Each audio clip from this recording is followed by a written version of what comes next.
Doesn't know when we're live. Okay, we are live. Hello, everybody. Thank you for joining us. Thank you for making the time to be with us today. We are super excited to be here once again. This is June. It's been 6 months since the beginning of this year. It's been an amazing year, and I hope it's the same for you all. And as we all know, in Nigeria, this month is Democracy Month. On the 12th of this month, we celebrated Democracy Day in Nigeria. And we are happy to have this conversation about youth and leadership and how, as young people, we are going to engage in politics and governance. So it is an honor for me to be here once again to open this important conversation. And especially as we mark Democracy Day in Nigeria and as we continue to think about democracy, politics, and leadership in our country and in our state, Taraba, I hope that as young people, we would align ourselves and positions ourselves to be leaders. So today, more than ever, the role of young people in shaping Nigeria and Taraba's democracy can never be overstated. So from driving civic movements, influencing policy, young people are not just the leaders of tomorrow, but actually we are change makers today. And as we reflect on our democratic process and as we think about the actionable steps that we need to take to build trust and to support other young people in our local communities who are into politics or leadership, I hope that our conversation today is going to help us to redefine and rethink what leadership is. That being said, I also want to recognize that there have been a lot of death in our country this month and in the past few weeks. The massacre in Benue State, I want to recognize that. And I want us to take a minute of silence in respect of our countrymen that lost their lives during that crisis, and also to take a minute of silence to respect our colleague Isa that lost his family member today. So let's go ahead and do that, and then we'll go into the conversation. So 1 minute starts now.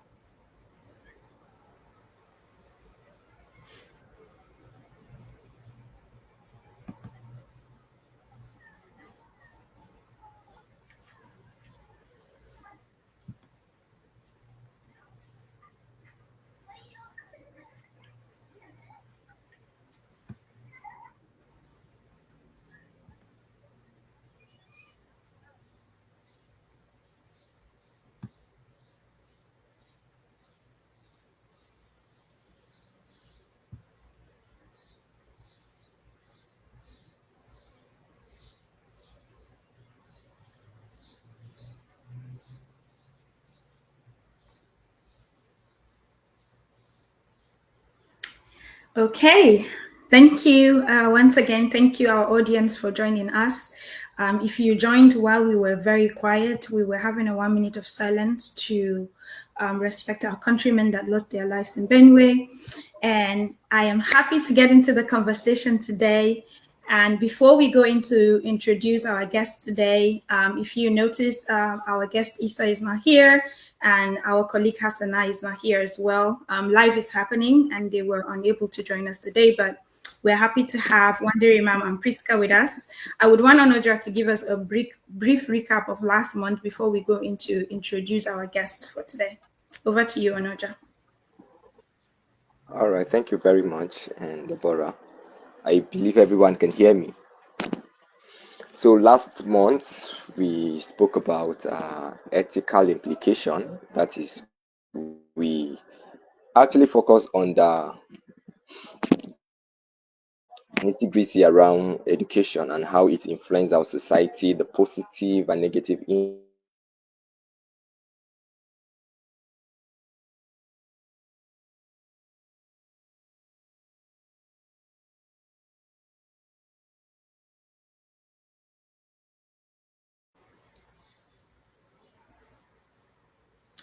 Okay, technology as usual.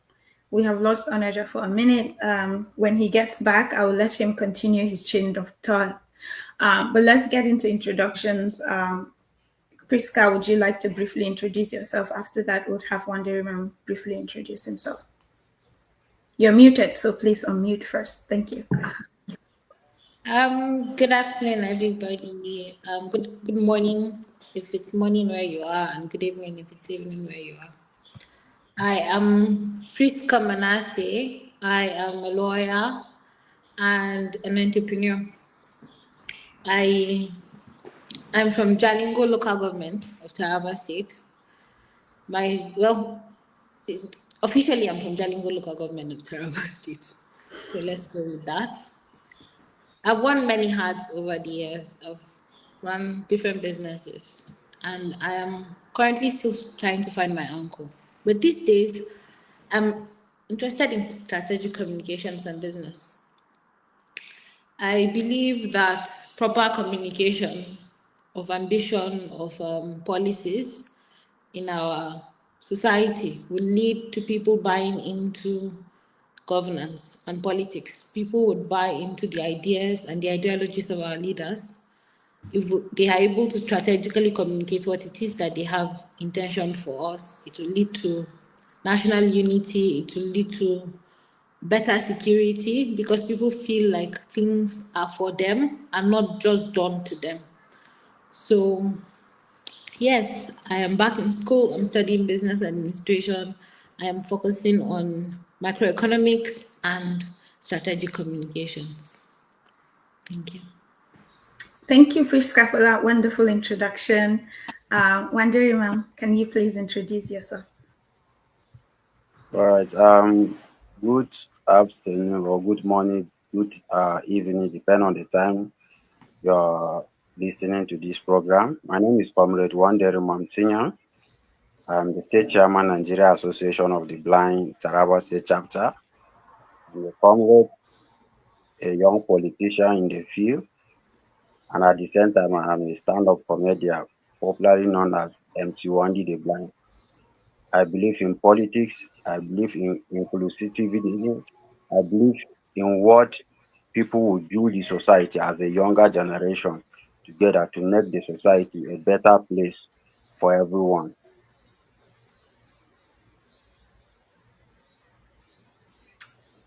Thank you, Wanderimam, for that wonderful introduction. So, for our audience in the chat, if you can drop in the chat how you are showing up as a leader in your life or in your community, we'll be interested. We'll be interested to hear from you. So, the question goes again: how have you shown up as a leader in your life or in your community? So, please, I'm expecting to see your responses in the chat. And Onoja, if you are back, can you complete your recap of last session before we go into the question and answer? The discussion, actually. Onoja, over to you.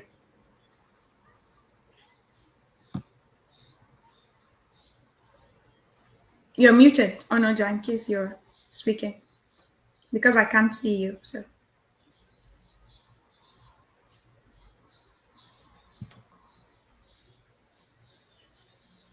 Onoja, are you there?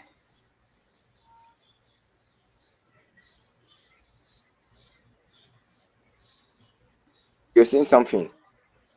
Yes, I said I didn't get you it. can complete your chain of thoughts on Yes, okay. the recap. So we Yeah. were talking about, thank you. Thank you. We're talking about ethical behavior. That is, of course, there's always an advantage and disadvantage of many things, depending on when we are looking at it from cultural perspective, or we are looking at what education has done to our society. And then amazingly, we had Joanne, Joy, Sylvester, right? And then we had Elizabeth, and amazingly, Abdul was supposed to join us.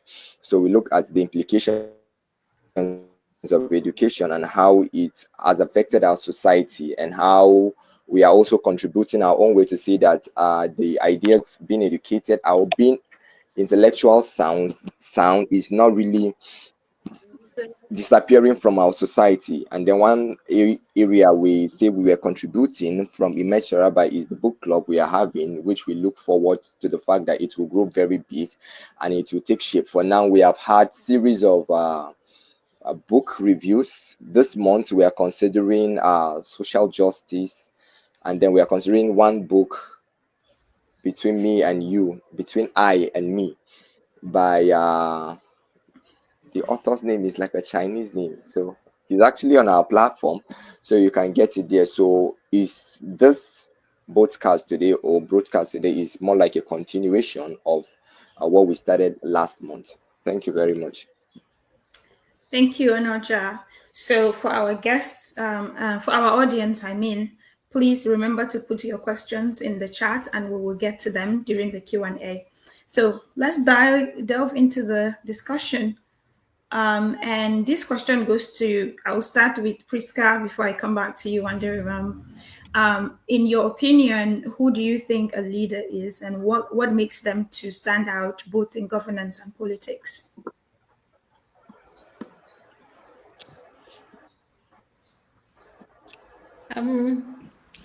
I personally believe that a leader is someone who inspires people to work towards a vision. So it's not just your vision, it's not just an individual vision, but a shared vision, most likely. What you believe is good for your people, whether or not they can see it. So leadership here comes without leadership here. Sorry. Okay, so a leader would have this vision or would have visions that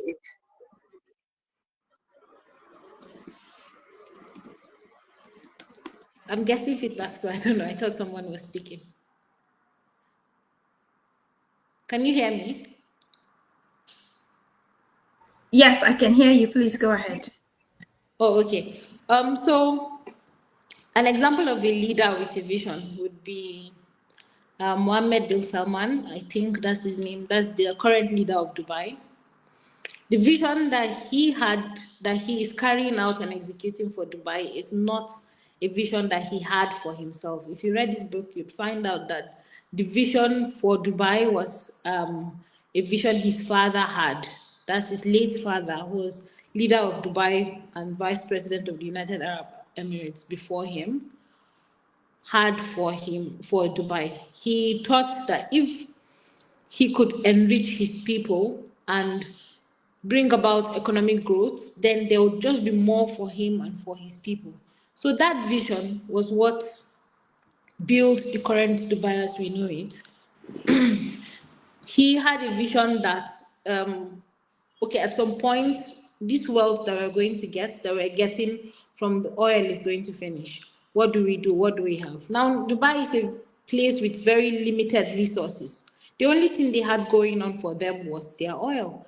And he thought, I don't want this oil to run out, because again, a lot of societies have been built and have broken down for one reason or the other, and he knew that whatever has a beginning would definitely have an end.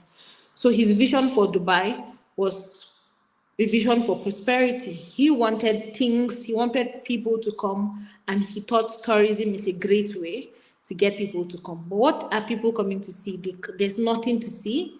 It's a desert. So he decided he's going to build the most glamorous things. They're going to build the most eye-catching things for people to come and see. They are artificial, but they are things that are wonderful and they are wondrous, and people would want to see them. So he not only had this vision, but he instilled it in the people, in his people, and the people he knew would be in leadership after him. So leadership is not just about what you want or what it's not about personal ambition, it's about a collective ambition. And I believe that a leader is someone who is able to realize the vision and communicate it properly to his people so they feel a sense of belonging to it, and they act collectively to protect and enrich their vision. And what is it that the second part of the question is what makes them stand out in government and politics? I think, again, I believe, again, communicating properly what is it that your vision is and what is it that you want from people is very important, because if you are not on the same page, whether with the people who are helping you execute your leadership or with the people you are governing, there's a mismatch, and there's definitely going to be strife, there's going to be disagreements. And what people don't know, most likely they revolt against it. So if I don't understand something, instead of trying to understand it, a regular average person is revolting against their lack of knowledge instead of embracing it. So I think communication is important for leadership in governance, whether in governance or in politics. I believe that integrity is important. I believe selflessness is important for leadership. So you're not thinking only about yourself, you're not thinking only about the glory that leadership brings to you, but you are thinking about others and how collectively you can all benefit from this position of leadership. So that's it from me. Thank you so much, Prisca. You've said so many amazing things about what a leader should be and what makes them stand out. But to reiterate, what one thing that you said that is like light bulb is like leadership is not about personal ambition, but it's a collective action. I really, really like that.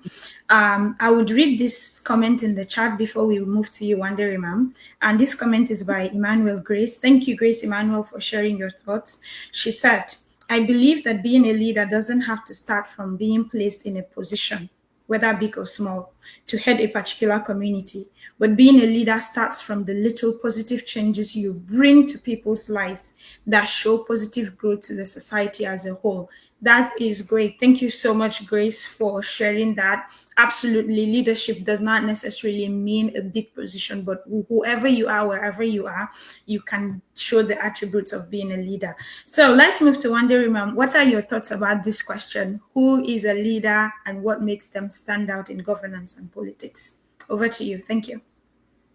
All right. A leader is an individual who inspire people, who motivate them, who use his own idea to influence others to work towards a certain goal. A leader is someone who makes sacrifices to his own people. Is someone who sees himself as a servant who can do anything just to please his own people. Leadership is not all about self-ambition, but it's all about the interest of the people. A leader is someone who always have his people at heart, is someone who always think at all time what can be of a benefit to his own people. Is someone that in times of his activities and everything, he always think about what? His own society. What impact can he make to the society? That's what a leader stand for. Leadership can even start from your home, like from your family. You can be a leader. No matter how little you are, your words of experiences, your maturity that you use in the home is also part of what leadership. It must not be that you have a political position or any other thing before you call yourself as a leader. No. But when you see yourself as someone that always influences other people, who encourage other people to do a certain things to achieve a certain goal, you are a leader.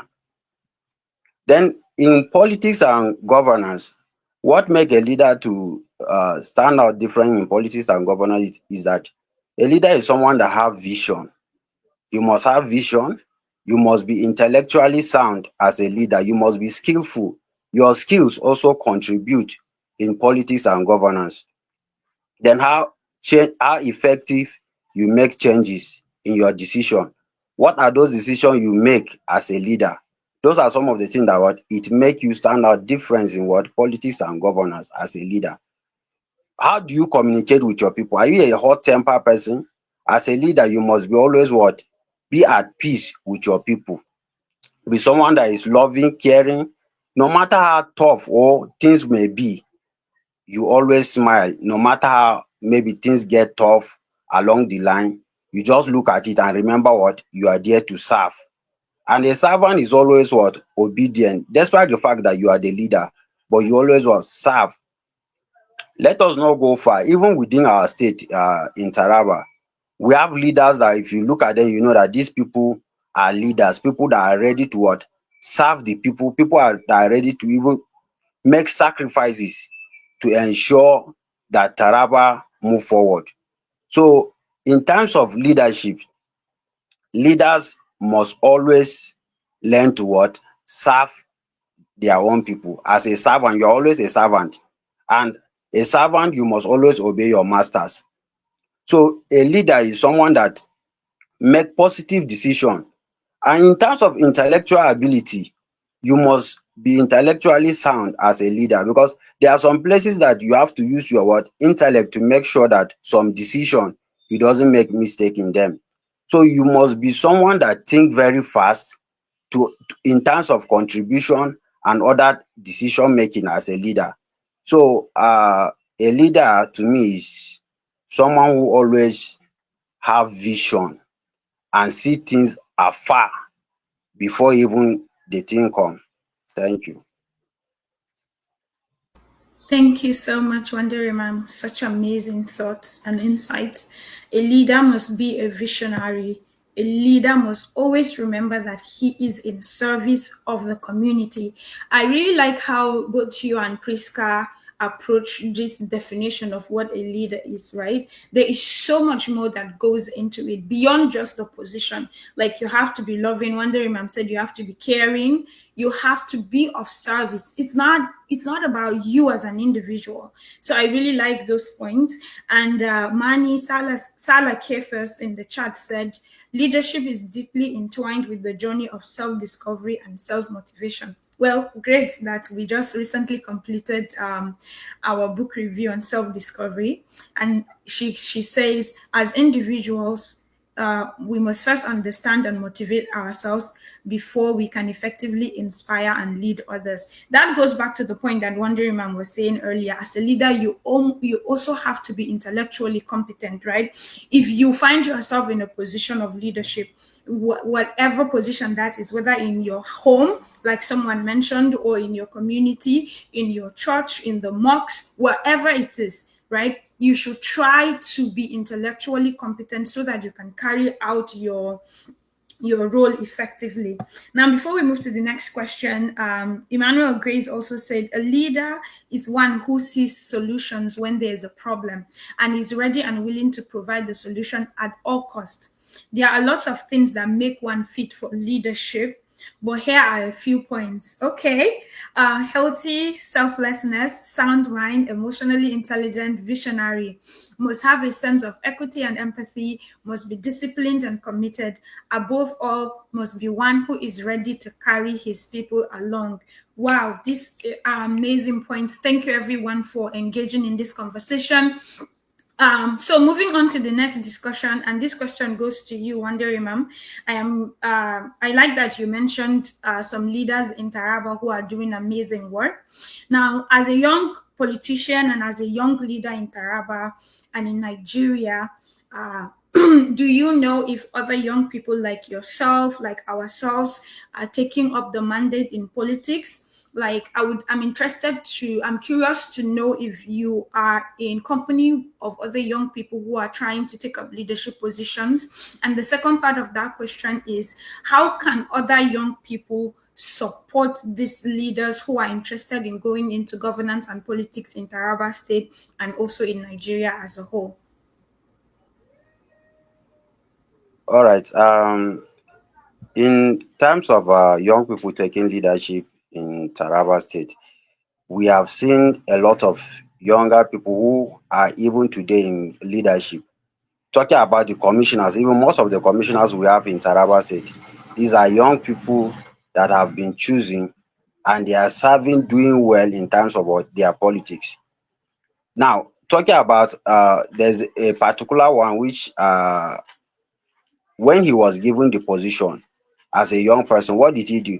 He also would engage other young people, like in other political activities. So when it comes to times of leadership, you can see that we even have a senator that I think is not even up to 40 years in Taraba State, and that's a youth.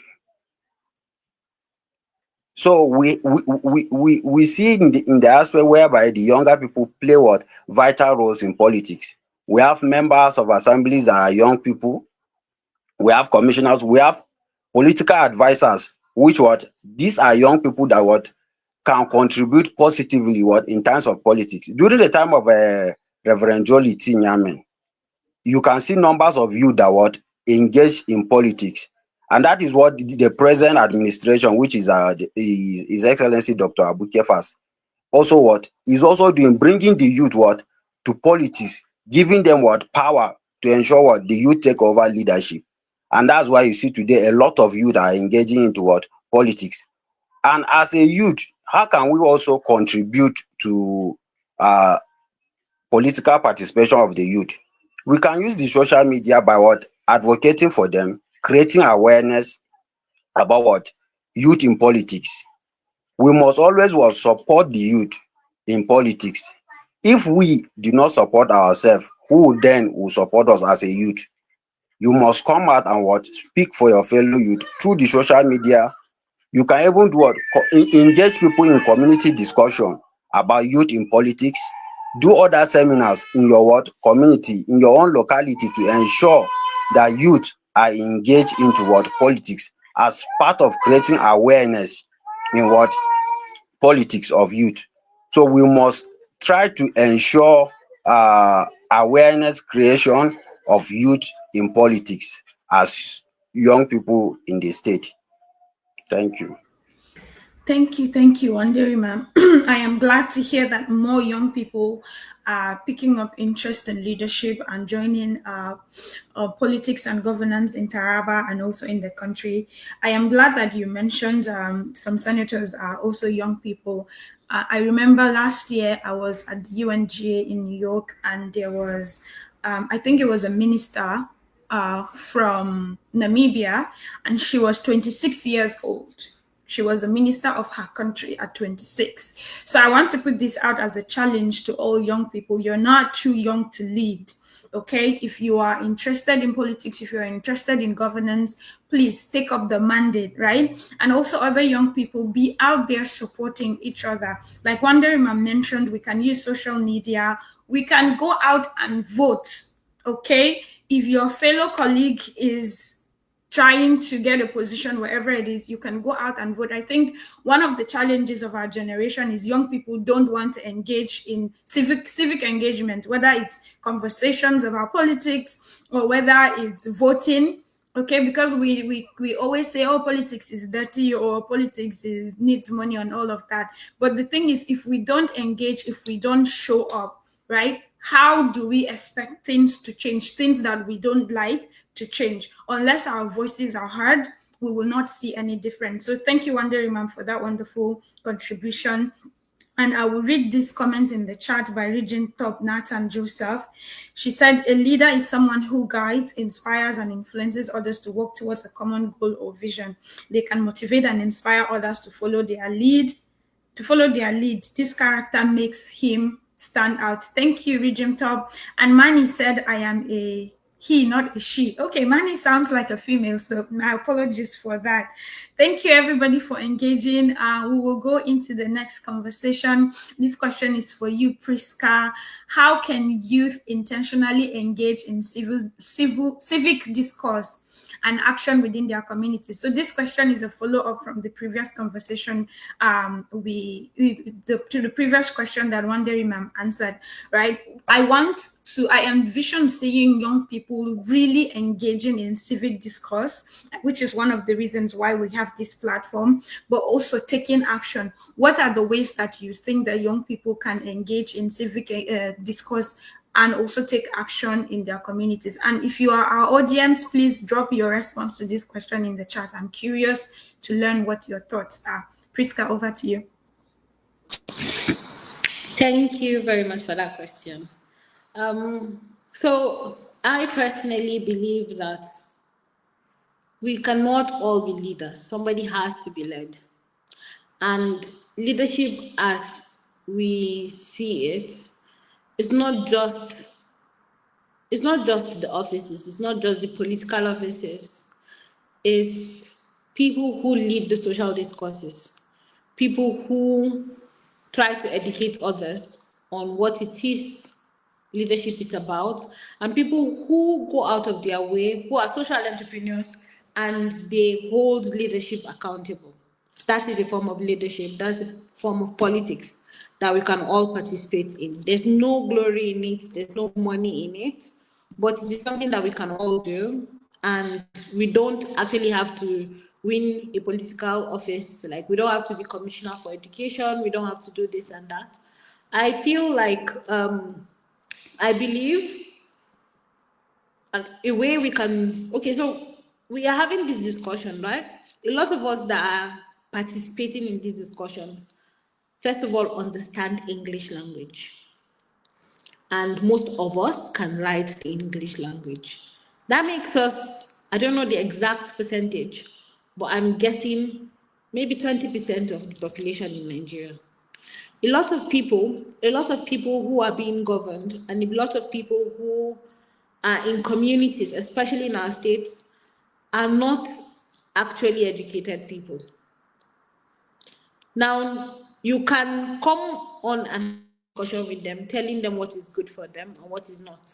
You can tell them politicians are dirty people, politicians are not good for you, or this sort of politician, because of course it's not, we cannot go into hasty generalization. We can say this type of politician is not good for you, or this type of politics is not good for you, and don't collect money, for instance, to vote somebody in. Try to find out what their ideologies are, what vision they have for you and your state. But we would only be talking from a position of privilege. And that privilege is our education. And that privilege is our exposure. The fact that we've seen things and we have perceived things as being good and as being bad. These people only realize, they don't know what it is that that is required of a leader. These leaders come to them and they give them the most glamorous stories, and they share rice. Rice is, after money, rice is the next highest commodity in Nigeria. So they share rice, they share beans, and they rarely share beans actually. It's always rice, and sometimes Maggie. And they tell you all these glamorous things and they go. Now, you have to realize that if if only the educated people keep having these discussions, then we're talking about, and educated people don't actually go out to vote. We don't, a lot of, statistically, they don't go out to vote. The people who vote are people who actually can't speak English, who can't read English, who have not gone maybe more than 200 kilometers from where they were actually born in. So they've not perceived things that a lot of us on Facebook have perceived. They don't know what is right in the sense that we know it to be. So to be able to lead these discussions, to be able to engage with our community, we actually first of all have to enter these communities, the people that are in our real villages. We have to go there and try to educate them in the language that they understand. We have to go to their level and speak it to them, make them realize this is what is on the table and this is what you're leaving on the table every time you go into a political transaction expecting rice and not expecting better roads, better security, better hospitals, primary care centers.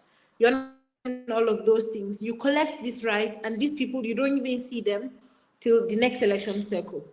So these discussions are not, we're supposed to host and participate in dialogues and forums that are not spoken only in this English, not on Facebook, but in our actual communities, in actual villages, the people who actually have the voting power. Because their decisions, because you keep saying, if we say, oh, try and engage people on social media, the people on social media are educated enough. A lot of the people on social media, not all, are educated enough to know what bad leadership means and how it sets us back every time we go into the voting polls and decide the wrong person. What we need is you and I talking to our cousins, our extended family members that are back home, and don't realize the implication of these transactions. What we need is for you and I to talk to our house helps, the people who work for us, the people who work in our organizations that are not as educated. Educate them, let them know that these decisions that they make can have repercussions that are unending. It's not just the next 4 years. When people are going into technologically advanced economies, we're not even trying. It's like we've not even moved to the 21st century. A lot of our technologies and our structures are built for 19th century. And so every 4 years, you think it's just 4 years. Let me collect this 10,000 naira on vote. You're setting us back another 50 years because um, development is faster this time around. People's jobs are becoming obsolete every single minute. And best technologies, best innovations are winning against us, and we still have people who are dying because they have malaria. We still have women who are dying at childbirth from preventable diseases. We still have people who have malaria and who have sickle cell diseases because they don't know that marrying an AS and AS is wrong. And this is the job that the government is supposed to do. This is the sensitization that the government is supposed to communicate. So it's not only about the glamorous position, it's not about the what do they call it? It's not only about the top. Politics should be an everyday occurrence. Should be about all of us, and we should share educational content with people, not just digital media, but real life people who don't have access to these things, and try to engage them in discourse. We are not the voting majority. The voting majority is not on Facebook. The voting majority is not on Instagram. So let's go to where they are and engage in discussions with them without being condescending. Don't talk at them. Let them understand. Ask them what is it they need, and speak to them like people. I feel that's the way to engage in discussions like that. Thank you. Thank you so much, Prisca. Those are amazing, amazing insights. I really like your point about, not just us having this conversation, but also like going to the grassroots and engaging the actual people that go to the polls, right? Now, we can also go to the polls. Yes, that's one call out for all young people. But at the same time, also creating avenues where you have these conversations. I really like that you pointed out the idea of collecting, benefits that just last for a little while, but then giving away 4 years to someone who you don't know what their values are, you don't know what their ambition is for that particular position. You just collected what will solve your problem, the tiny mini problem in today, because the rice can even finish in a few days. But then for the next 4 years, that person is in power and you have no idea what they are doing. Now, in addition to that, I also think accountability is something that we need to start taking seriously. We should hold ourselves accountable, but also we should hold leaders in power accountable. Not just after election, everyone goes home, so we'll wait for the next election cycle. No. If your leader, the person you voted for, is not doing what you voted them to do, hospitals, schools, education, all of that, there are means of communication, and I think this is why we as young people, those of us who are educated, who knows how these things happen, need to also educate other people how we can lay complaints, how we can advocate for changes, how we can reach out to our representatives, right? So thank you, Prisca, for those points. There are so many comments in the chat, and I don't think we can go through all of them, but for those of you who have shared comments in the chat, I hope that we can get back to this, but we need to go. We still have a couple more questions, and I'm excited. This conversation is going really, really amazing. So thank you, Prisca. I will switch a little bit and ask Wanderimam a question before we come back to you, Prisca. I know I said I was going to ask you first, but I'm switching it a little bit. So thinking about still the idea of young people and taking up leadership roles or participating in civic discourse and conversation. What are some of the barriers, Wanderimam, do you think that young people face in accessing both leadership roles, but also at the same time in engaging fellow community members in this conversation that make us a better community? Now, this could be both in politics and governance, but how can we also like dismantle these barriers? I know Prisca mentioned one way: go into the communities and speak with people, speak with your cousins, speak with your friends. But I'm curious to know, Wanderimam, if you have other ideas on what the barriers are, if we can mention them, and then also what are some of the changes that we can make to overcome those barriers. So over to you, Wanderimam.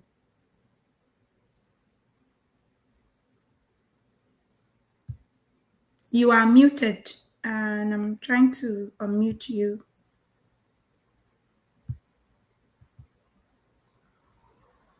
Wanderimam, can you unmute yourself? For some reason, I can't unmute you.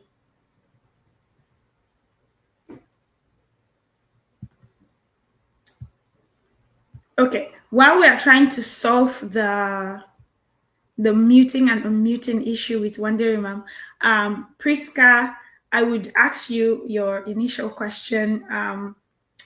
In your opinion, what does leadership mean to Nigerian youth, and how is this definition shifting traditional models of governance and authority? So what does leadership mean for Nigerian youths?